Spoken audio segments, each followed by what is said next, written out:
Basically media maximum बिकी हुई है। तो पता चला कौन सा क्या ब्रेकिंग न्यूज़ दे दें, किनके चेहरे पे क्या चल जाए, तो इस ये भी मन में है कि हम कुछ बोलें, दिखा कुछ दिया जाए। मुझे तो नहीं भय है, क्योंकि मैं जो बोलता हूँ डंके की चोट पे बोलता हूँ, जो सच है मैं वही बोलता हूँ। अब हाथरस की घटना देखिए, एक बच्ची की बलात्कार के बाद हत्या हो जाती है, उसको रातों रात जला दिया जाता है।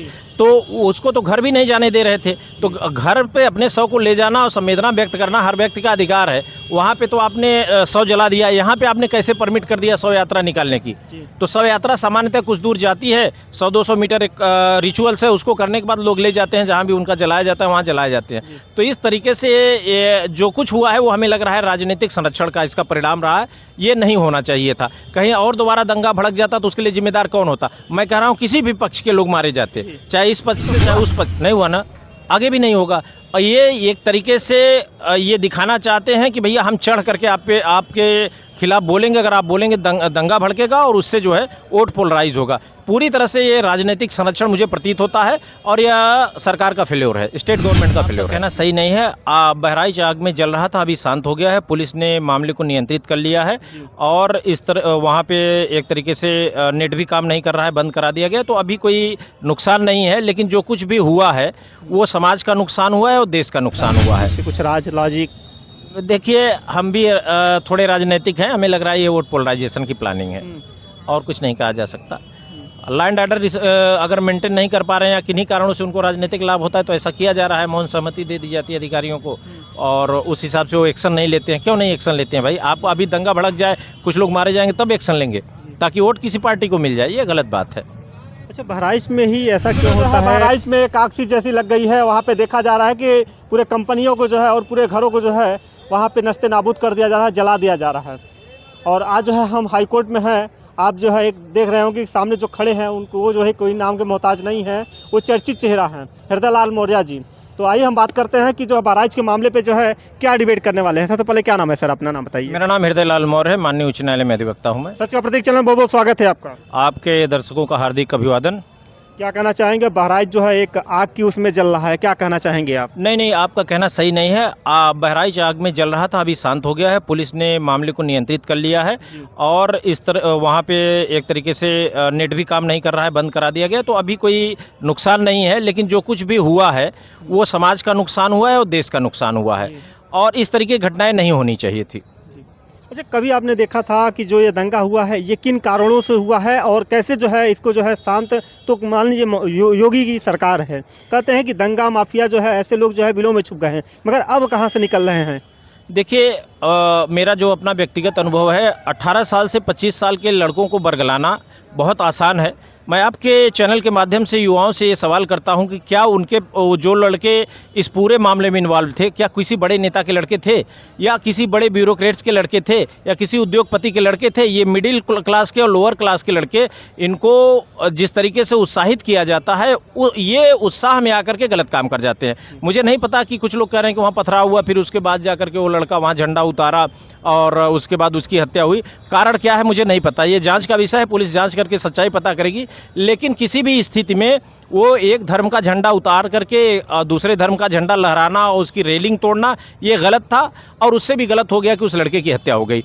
मेरा ये मानना है कि जब पुलिस वहाँ खड़ी थी या पुलिस फोर्स की व्यवस्था होती है और जिन लोगों को ये परमिशन दिया जाता है उनसे ये सवाल किया जाए कि इस तरीके से घटनाएं क्यों हुई। और धार्मिक उन्माद चाहे किसी धर्म के द्वारा किया जाए, जब भी भीड़ होती है तो उसमें धार्मिक उन्माद आ ही जाता है। तो ऐसे लोगों को नियंत्रित करने की जिम्मेदारी पुलिस प्रशासन की है और उनको परमिशन देने से पहले ये पूछा जाए, उनसे पहले परमिशन रद्द के उनके सबके खिलाफ FIR होनी चाहिए जिन लोगों ने ये पूरी व्यवस्था को डैमेज किया है और वहाँ दंगे की स्थिति पैदा की है। जो भी हुआ है वो देश का नुकसान हुआ है, उस परिवार का। मेरा एक संवेदना उस परिवार से ये है कि बच्चे को कम से कम बताना चाहिए था कि चीज़ें इस तरीके से उग्रता करना, मान लीजिए कोई घटना हुई तो पुलिस को इन्फॉर्म करते, पुलिस कार्रवाई करती। इस देश में चीज़ों को नियंत्रित करने के लिए कानून है। मैं नहीं तय करूँगा, आप नहीं तय करेंगे कि क्या होगा कैसे होगा। तो अति उत्साह में जो कुछ हुआ उसमें वहाँ कुछ अस्पताल जलाए जाने का वीडियो मेरे पास आया, यह बहुत ही दुखद है और यह देश का नुकसान है। युवा समझ नहीं पाता है कि कुछ लोग उत्साह दे करके ऐसे लड़कों को चढ़ा देते हैं और उनको बरगला देते हैं और इस तरीके के कृत्य होने के बाद उस परिवार दुखी होता है और सबसे बड़ा नुकसान देश का, समाज का होता है। अच्छा सर, एक सवाल और आपसे करना चाहेंगे। अभी आपने देखा ही होगा कि जो शव थी, जो शव को जो है 5 किलोमीटर तक जो है लेके गए, वहाँ पे प्रशासन के लोग भी थे। तो प्रशासन के लोग जो है क्यों नहीं मना किए? 5 किलोमीटर तक सब लोग के जाना क्या सही था? नहीं, ये एक तरीके से वोट पोलराइजेशन की प्लानिंग थी। सरकार को परमिट नहीं करना चाहिए था। अब हाथरस की घटना देखिए, एक बच्ची की बलात्कार के बाद हत्या हो जाती है, उसको रातों रात जला दिया जाता है। तो उसको तो घर भी नहीं जाने दे रहे थे। तो घर पे अपने शव को ले जाना और संवेदना व्यक्त करना हर व्यक्ति का अधिकार है। वहाँ पे तो आपने शव जला दिया, यहाँ पे आपने कैसे परमिट कर दिया शव यात्रा निकालने की? तो शव यात्रा सामान्यतः कुछ दूर जाती है, 100-200 मीटर एक रिचुअल्स है, उसको करने के बाद लोग ले जाते हैं जहाँ भी उनका जलाया जाता है, वहाँ जलाए जाते हैं। तो इस तरीके से ये जो कुछ हुआ है वो हमें लग रहा है राजनीतिक संरक्षण का इसका परिणाम रहा है। ये नहीं होना चाहिए था। कहीं और दोबारा दंगा भड़क जाता तो उसके लिए जिम्मेदार कौन होता? मैं कह रहा हूँ किसी भी पक्ष के लोग मारे जाते, चाहे इस पक्ष से चाहे उस पक्ष से, हानि देश की होती, हानि देश की जनता की होती और लॉ एंड ऑर्डर फेल होता। लेकिन ये कहीं न कहीं संवेदना इकट्ठा करने के लिए सरकार की मौन सहमति रही है। और यहाँ पे एक सवाल और पूछा जा रहा है, लोग कह रहे हैं कि जो है इसमें कुछ अनैतिक लोगों का जो है सबसे बड़ा हाथ है कि इसको जो है दंगा फैलाना एक तरीके से हो गया कि वहाँ पे दंगा फैले और जो है कई जो है मौतें जाएं, तो इसका जिम्मेदार कौन होता है? देखिए, लॉ एंड ऑर्डर की रिस्पांसिबिलिटी स्टेट की होती है। आप कानून में ये लिखा हुआ है कि कानून का जब भी कोई एफआईआर होती है तो प्रदेश सरकार बनाम करके ऑर्डर होता है। यानी अपराध जो है वो व्यक्ति के खिलाफ तो दूसरे नंबर पे होता है, पहले स्टेट के खिलाफ होता है। और state law and order maintain करने की जिम्मेदारी स्टेट की है। तो जो कुछ हुआ उसकी पूरी की पूरी जिम्मेदारी प्रदेश सरकार की है। और वहाँ पे कानून व्यवस्था को जो है बिगाड़ने का सबसे बड़ा जो है श्रेय किसको मिल रहा है? अब वहाँ कुछ लोगों ने उस लड़के को भड़काया जरूर होगा, वो आइडेंटिफाई करें, उनके खिलाफ कार्रवाई करें।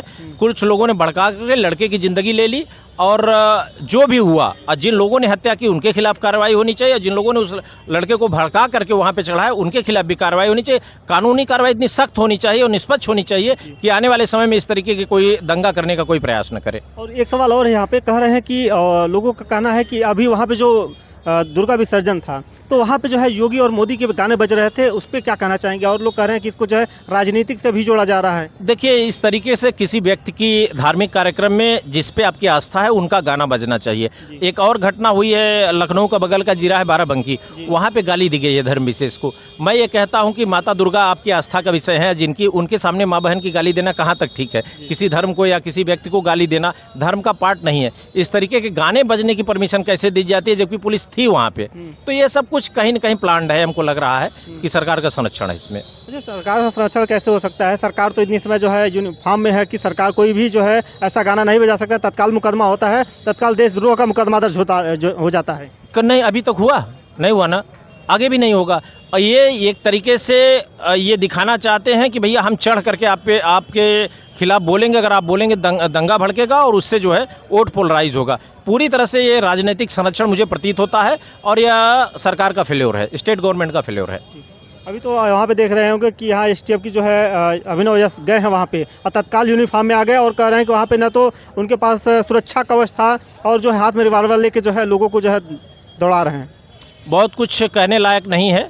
आप समझ लीजिए कि जिस तरीके से ये सब किया गया है वो ये निश्चित रूप से लॉ एंड ऑर्डर मेंटेन करने के नाम पर दहशत फैलाने की कोशिश भी प्रतीत हो रही है। ये हमको ऐसा लग रहा है। अच्छा, क्या कहेंगे? आज बहराइच जो है आग में जल रहा है, क्या कहेंगे आप? अब इस पर हम कुछ नहीं कहना चाहते हैं। कुछ नहीं बोलना चाहते हैं? जो वहाँ पे जो है मौत हुई है और जो है वहाँ पे एक 5 किलोमीटर का जो है शव यात्रा निकाला जाता है, क्या कहेंगे उस पर आप? नहीं, ये तो लाभ मेंटेन करने के लिए थोड़ा गलत तरीका है जो है। तो मैं क्या बोलूं जब मुझे जानकारी नहीं है तो आवश्यक नहीं। अब चूंकि देखिए क्या है, आप पर्सनल नहीं लीजिएगा, बेसिकली मीडिया मैक्सिमम बिकी हुई है तो पता चला कौन सा क्या ब्रेकिंग न्यूज़ दे दें, किनके चेहरे पर क्या चल जाए, तो इस ये भी मन में है कि हम कुछ बोलें, दिखा कुछ दिया जाए। मुझे तो नहीं भय है क्योंकि मैं जो बोलता हूँ डंके की चोट पर बोलता हूँ, जो सच है मैं वही बोलता हूँ। तो ये कारण हो सकता है, हमारे साथी हैं, इस पे मैं कुछ नहीं कहना चाहता। लखनऊ में जो है जो गाना बजता है डीजे पे, वहाँ पे एक टारगेट धर्म विशेष को टारगेट किया जाता है, वहाँ पे गाना बजता है, तो उन लोगों पे क्या कार्रवाई होनी चाहिए जो ऐसा गाना बजाएं? है बाराबंकी में हुआ है और मस्जिद के सामने ये गाना बजाया गया, इस पे कार्रवाई होनी चाहिए ना। ये अभी तक एफआईआर नहीं किया गया है और उसमें गाली दी गई स्पष्ट, सारे चैनल पे चल रहा है, गाली दी गई, माँ की गाली गई है और फलाने की माँ का डाटा बीप बीप कर लीजिए। जो गाना है वो सब लोगों को पता है, अधिवक्ता होने के नाते मुझे लग रहा है पब्लिक प्लेस पे वो गाली बताना ठीक नहीं है। तो इस तरीके के लोग जो दंगा भड़काने का एफआईआर और देशद्रोह का एफआईआर होना चाहिए ऐसे लोगों पर, जिन लोगों ने गाना बजाया। गिरफ्तारी हुई है, लेकिन गिरफ्तारी किसकी हुई है? डीजे वाले की हो गई। तो डीजे वाले को तो लोग थप्पड़ मार के बजवा देते, डीजे वाले का क्या दोष है? वो तो वहाँ भीड़ में घिरा हुआ है। वो कौन लोग थे जिन्होंने ये गाना बजवाया? उस पर आइडेंटिफाई करके उनको जेल में भेजना चाहिए। तो अभी तक ऐसा क्यों नहीं हुआ? आज जो है कितने दिन सरकार की मौन सहमति, इसमें सरकार की मौन सहमति है। सरकार तो अच्छा काम कर रही है, कहीं योगी जी जो है तो सबका कहाँ साथ। एफआईआर की होती तो मान लेते कि अच्छा किया, कहाँ एफआईआर की। अच्छा, आपका क्या लगता है कि आने वाले समय में क्या हो सकता है? इसके पीछे कुछ राज लॉजिक? देखिए हम भी थोड़े राजनीतिक हैं, हमें लग रहा है ये वोट पोलराइजेशन की प्लानिंग है, और कुछ नहीं कहा जा सकता।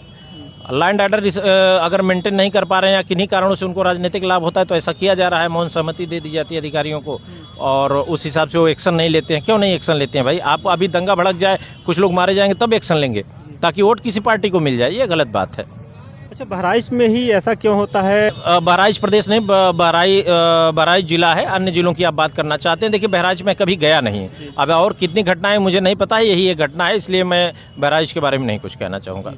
देखिए, आज जो है बहुत अच्छी बात बोली है, और आप लोग जो है कमेंट के जरिए अपनी राय जोड़ दीजिएगा कि क्या जो है आज वकील साहब ने जो बयान दिया है, क्या वो जो है आपके हिसाब से क्या लगता है कि बहराइच को जो है, बहराइच मामले में जो है इन्होंने एक विशेष जो है किसी को लेकर बयान नहीं दिया है, मगर एक जो है इशारे में जो है इन्होंने कह दिया कि अब आगे क्या होने वाला है। बहुत बहुत धन्यवाद।